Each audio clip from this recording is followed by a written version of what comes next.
Binerên hêja xebatama an asandina têgihên felsefeyî berdewam dike û aniha jî em ê li ser têgiha an jî em bibêjin pêşkira antî yanî têgiha dijî rawestin. Antî pêva pêşkir a ku maneya dijberiya rewş yan tiştekî nîşan dide ye. Pêşkira ku ramana dijberî, dijminatî yan jî neyînîtiyê nîşan dide. Pêşkira ku li hemberî pê hatî, bûyer yan rewşekê pêdivîya xweparastinê radigihîne.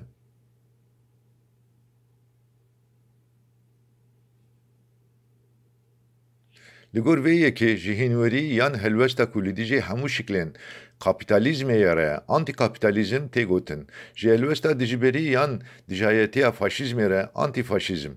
Ji helwesta dijberî û dijminatiya her cûre emperyalîzmê re jî antî-emperyalîzm tê gotin. Ji dijminatiyê cûhutiyê re jî antîsemitîzm ango dij cûhutî tê gotin.